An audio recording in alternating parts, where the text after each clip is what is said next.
we have some questions here. We want to ask you guys, you gals and guys. There's a mic somewhere, so we got a couple questions. I'll ask you a couple questions and just pass the mic up and down. Take a few moments to answer the question, because I'm sure everybody out there would love to hear from everybody on this stage. So the first question I have, and whoever wants to start, doesn't matter to me, you just run with it. Give us your best tip for team building. Best tip when it comes to team building.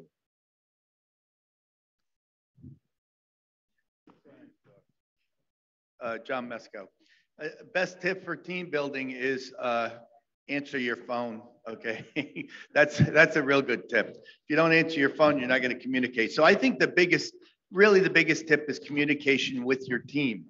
Okay, and connect with them. And what I've really come to the conclusion over the past couple of months, we've been talking a lot on our regional manager meeting on Monday. What do we do with the first 8 days? What do we do with the first 24 hours? What do we do the first 10 days, whatever, and month?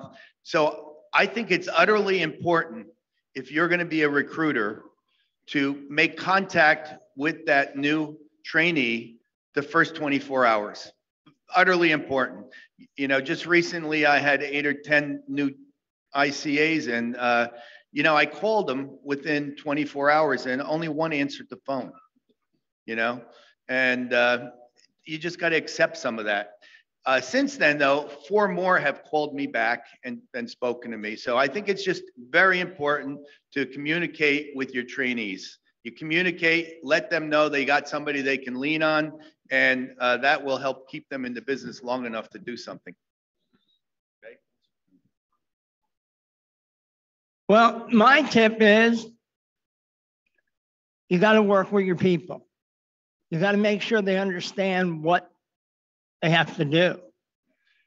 And the basics, they have to get in front of clients. They have to get you at their house. Every single person, whether they own a house or an apartment, if they have a policy, you need to be reviewing it. Because if you're not reviewing their policy, you just lost them. That is the first step. And the worst case you're going to find is you're going to review their policy and it's going to really, excuse the French, suck. I mean, I've had trainees that had forced policies and had no clue. So you want to get in front of them and educate them. It gives them a story. Everybody needs their own story. When I got started, I did a claim at my own house.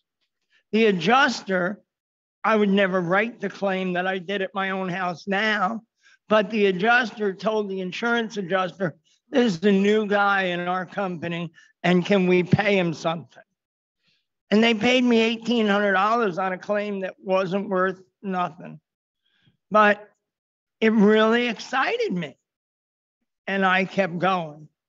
And just get people to get that first appointment, because that's the key. And if you have to tell them that you'll talk to the people for them, that's fine. But you really, really, really need to get in front of somebody for everybody. And that's my biggest goal when I hire somebody, to get a claim. Paul? So I guess I'm going to go on a very practical level. When I started hiring people, I had a letter that I sent out that was based on one that John had put together. And it had 10 different things that I wanted people to do. And what I found is that as people read the letter, they started getting scared that there's way too much involved, and they had to get this license, and they had to do this, and they had to do that. And there was this president's call, and there was my team call, there was John's Monday morning call, there was this, there was that, a newsletter. Don't complicate things. You know, Steve came out here this morning, he talked about giving 3 things. And really, you don't want to have more than 3 things on a plate for a new person. You want to simplify it as much as you can. So get them to quick start, get them on the president's call, and get them to do a claim. Really, that's what you want to do. As you do that, you're going to develop a rapport with that new person. And that rapport that you start developing is going to create a friendship. And that's really what we need to do in building a team, is building people that are new friends. That's why I do a team call every week, is to help develop that sense of community. Limit it. There's a lot involved in being a public adjuster. There really is. You're going to learn a lot. I mean, it's a continual path of learning, but keep it simple. Try to do it limit it to 3 things. Steve gave us 3 good things to limit it to this morning.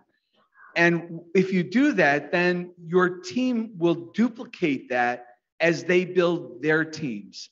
And that's really what this is about. That's what network marketing is all about, is building teams and duplicating. Keep it simple. Get them to quick start. Get them on the president's call. And just like Jay said, and everybody else, get them to do that first claim. And I think that's really how you're going to build a good team. So real quick, do you think people, when you're first talking to them with all that stuff that we do you think we overwhelm them? Totally. So break it down. Yeah, and I've had people go into that that new hire training, the 9 video thing. Yeah. I've been doing that right away, and I think that's a mistake. I think I've been making a mistake by doing that, because I think that does scare people away. I think we have to modify that new hire, maybe take it out over a longer period of time. Gotcha. It's now like every other day that somebody gets a video. I think we need to modify that, make it a 2-month program rather than a 10-day program. Right. There's some things we need to really make some changes on, because I think this work can be overwhelming if it's compacted too much. Yeah. And I think we need to really simplify it to 3 things. And once they get through those first 3 things, they will now have a little bit more of the bug in them, so that they'll be wanting to do more. Yeah. Anthony? Yeah, to piggyback, simplification. When I hire somebody, it's kind of automated, right? I put out a video, they click on the thing, they watch the rapid funnel video, and they click through, and next thing I know, I have somebody in my rapid funnel. I click on contacts. Oh, there's a new person, and I don't call them. I send them information, and I make them do some activity. Like, I want them to dance for me. I don't want to dance for them. And I think we lose sight of that as Metro reps. But when we do the one-on-one, I do it with a phone call. I don't do it Zoom. People are Zoomed out. Nice quick phone call. But when they schedule that phone call in my Calendly, I ask them, how do you want me to train you? Like, what way are you willing to do? And I'm amazed about the answers, because like I put on there, knock door to door. And like I showed Stan, I was like, Stan, like 40% of the people wouldn't mind knocking on doors. Right. So we ask the trainee, how would you like to develop your business? Right. And I think that's very important to find out what they are willing to do. I want to know, do you want to put marketing materials on social media? Do you want to talk to your friends and family? Like, I know a lot of homeowners. I know a lot of realtors. I know a lot of roofers. I know a lot of firemen. I know a lot of wealth managers. I know a lot of bank tellers. Who do you know? I want to know. So now when I'm talking to them, all right, well, who's that bank teller you know? Who's that realtor you know? Let's schedule an appointment with them. Right. So kind of relating to them a little bit more rather than telling them this is what we do, I think is a better way to establish that relationship. Do you have a... Okay. All right. Ladies first. Okay. You want me to go? Yeah, go ahead. I want you to go. Okay. Everyone knows pretty much that I'm into the PT, the personal touch. Yeah. Okay. I believe, as John was saying, communication is the big key. Yeah. Okay. You have to remember, when these people come into the business, they know nothing about being a public adjuster. So they're like a babe. So what I look at is like, I'm a mentor, and I'm taking this babe and teaching and training them how to become a public adjuster. But in the process, I want to know what they're looking for, what they're trying to achieve, what their goals are. And in the process of that, I also want to know, how much time do you have to devote to this business? Do you only have a couple of hours a week, 5 hours a week? we're going to work with that because I understand that a lot of people have other life and things going on. So we're going to work around that. But like I said, I'm looking at being a mentor to these people to help them become a public adjuster. Now, also in that process, I am supposed to direct them and guide them to what they need to do.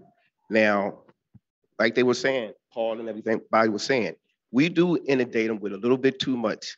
I mean, there are a lot of training calls. There are a lot of things that we're trying to obligate them to do. And it does need to be simplified, so that they're not overwhelmed.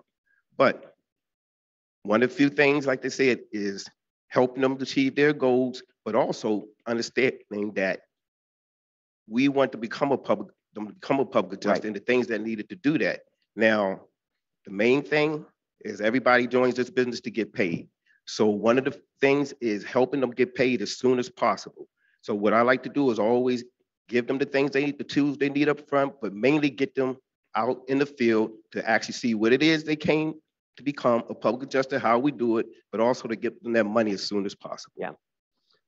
Abahi and Steve, it's a Jirakile. Yeah, a Jirakile. A Jirakile. My mom may be at the convention, so I'm going to work with Steve to get that right. So here's my big secret. Here's my top secret is that I learned from everybody who's done it before me. I think everybody on this panel probably has about 5 years in more than I do. And I learned from John, Jay, Devin, Jerry Jones, Serge. The list goes on and on. Stan, I learned from. Lori, when she's on training, I'm learning from her. So there's no one, anybody who's successful in this business, I'm asking questions to and learning from them. And I'm just duplicating what they do. Okay, Jay and John, Paul, they all run team calls. So I ran my own team call. Jay says, you have to train, do the 30 days, make sure they're getting paid. That's what I focus on. Devin Page said, you got to give them a personal touch. So I give them a personal touch. So anything that these guys are saying for me to do short of committing murder or robbing a bank, I'm doing. So that would be my top tip. So if you're looking for team building, I would listen to these guys. I'm taking notes up here. I was going to say, I love the fact that you're up here taking notes. That's fantastic. So yeah, I would really look at who's doing it great in team building, and I would do what they do. So out of the panel here, I know that most of you are in the top in the company as far as retention after you recruited them. I think a lot of us want to know, what is the key? What's the best key to retaining somebody after you hired them? Well, Devin's king, He's the best. He's the best. He's unbelievable. And everybody, Devin works a full-time job. Yeah. So there's no excuses, okay? I don't know how he does it, but okay. But anyway, and he communicates with people. That's what he does. PT, that's what he calls it, right? And of course, this guy next to me, of course, he starts running his meetings and he'll run them for 2 hours. As long as somebody's on listening to him, he'll run for 5 hours. He doesn't care. But he just continues to build a relationship with people, and he runs meetings every week. And like we all said, we're all communicating. We're all trying to build relationships with people. That's the glue that holds this business together, is a relationship. Yeah. And I think for me, and I don't know if anybody else has found this out, to be the same, if I've struggled with developing, because we're doing things differently now, where everything's automated, right? And you're doing personal, physical, in person. Where's that balance? I think a lot of us have struggled to find the balance of personal and automated, right? What's the secret there? And I think we're all, at least those of us who are in the automated world, that's the next golden egg. Right. We're working on trying to put that together. I think Anthony and Robert Bura, myself, we figured out how to hire people, right? Right. Yeah. Now the question is exactly, how do you retain them? How do you develop them? How do you do a personal touch on a mass level? Because you can't do what Devin does on a level of hiring 50 people a month. Yeah. You can't do that. So there's two answers to that. One is, don't hire 50 people a month. The other one is figure out what that golden egg is and start implementing it. So Anthony is going about it in one way, and I'm not going to talk to his way. He can do that. I'm doing it through other ways, and I'm working with my team. I've created a mastermind team within my team as to how to recruit and what we can do to better retain people. Some people come in when you're hiring a lot of people. Some of those people are not really going to know what they're getting hired into, believe it or not. Even though they've seen the video, even though they've done some research, they really don't know what we do yet. And that's okay. But now we have the responsibility to get them plugged in. And that plugging in is not an easy thing to do. And I think overwhelming has been the biggest issue I've had in maintaining a retention. And so I'm simplifying, and I'm also setting up key things that they need to do for me as part of their onboarding. And this whole process of onboarding is critical. And that's kind of what one of my goals in 2022 is to put an onboarding program in place that has a higher retention level for mass recruiting. Because I don't want to leave mass recruiting. I think that's important to the company, but we have to do better at it. And that's kind of where I'm working. Yeah. I don't know, Anthony, something? if you want to add to that. Yeah. So retention, it's tough for everybody. And I think it revolves around one thing. Where do I get my leads? And we've automated recruiting. So if we can automate lead generation, which I had 1,000 people request policy reviews last year, right? So I'm getting smarter about it, and I'm figuring out different ways to get lead generation so that when I wake up in the morning, I have a list of people to email that want my services. So to give that to a new person would be a huge benefit in retention for the long term, because a lot of us, we all went to our warm market and then now it fizzled out, right? So now what do you do?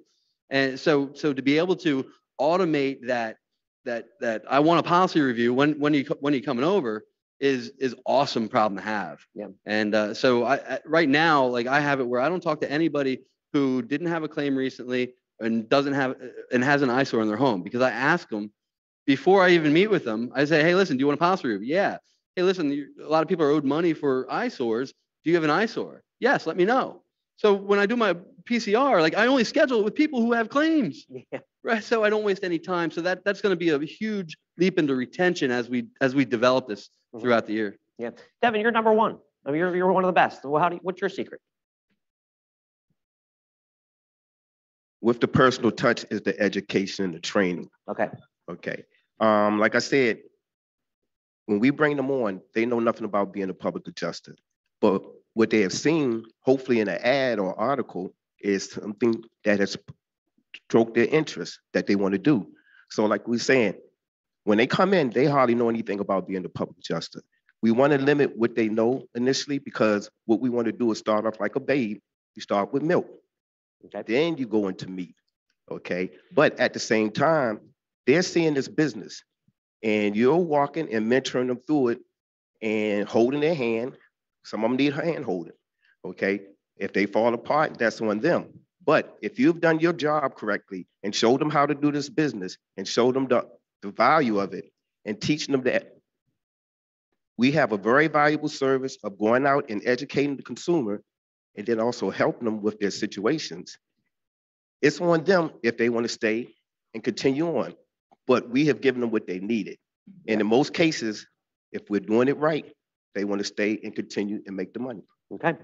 So we do, it was discussed before about, the 8 modules that we have on Rapid Funnel.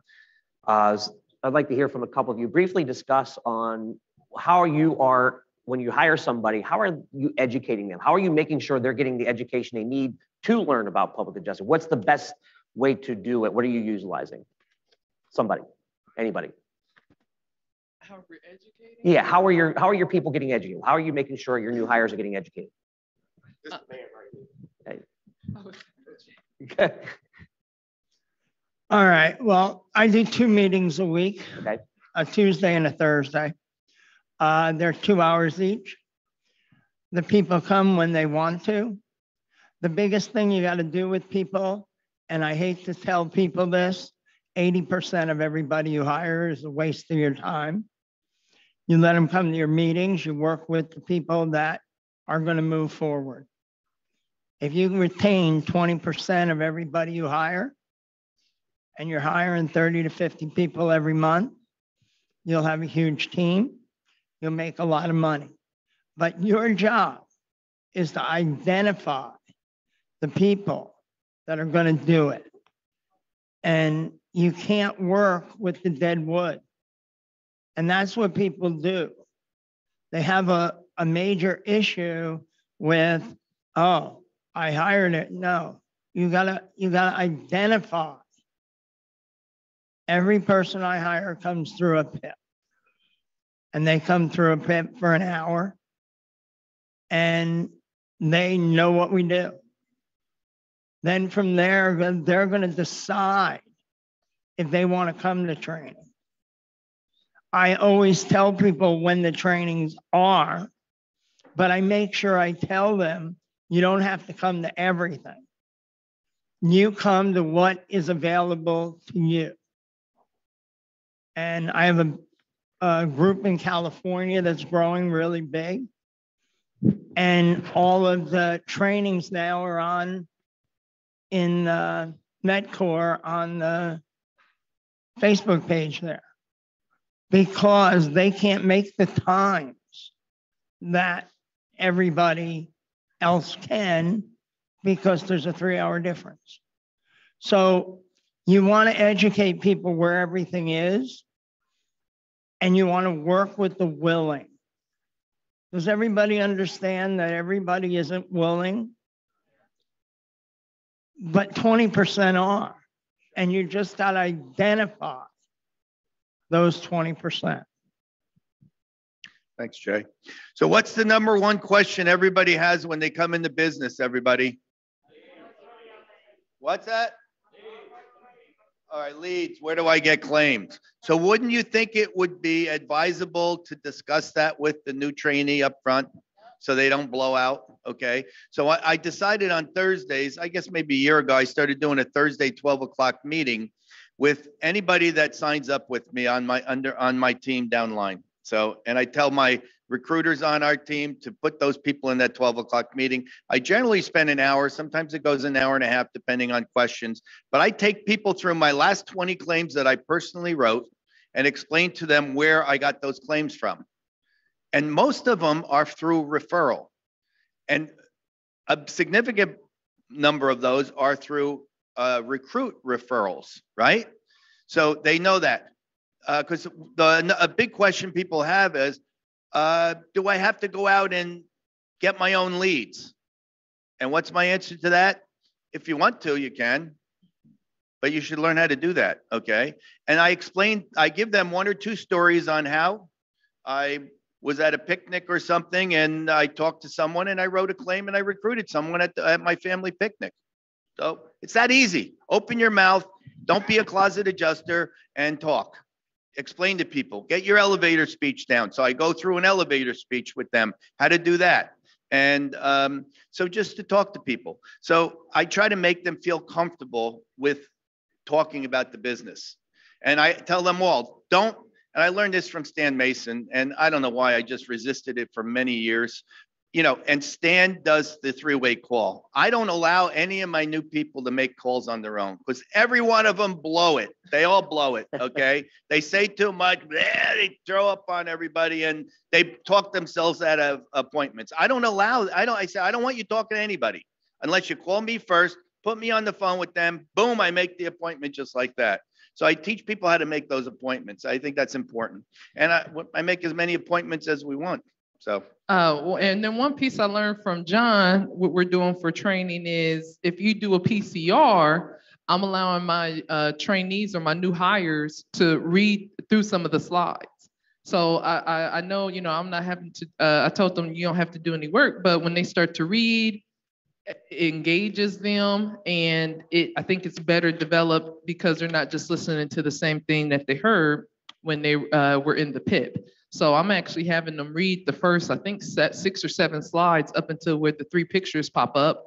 And then I take over from there. And I think if they also are bringing a family member or a friend who were reviewing that policy, I think it kind of actually shows that, hey, this is actual training, not just us trying to see if somebody has some damage or get a claim too.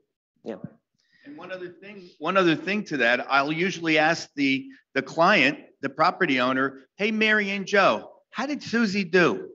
She did really good. I said, Susie, is this that hard? It's not that hard, right? Okay, you did a great job. Now I take them through the finer points and the ad libs and so on, but I really help much more. I engage that trainee in working that claim or working that PCR and reading through it. Yeah. Well, listen, I want to thank all of you for coming up here today and giving us these insights. I thought this was grateful insight. Hopefully everybody got something from it. Let's give them all a round of applause. Thank you for joining us. Good job. Thank you. Okay.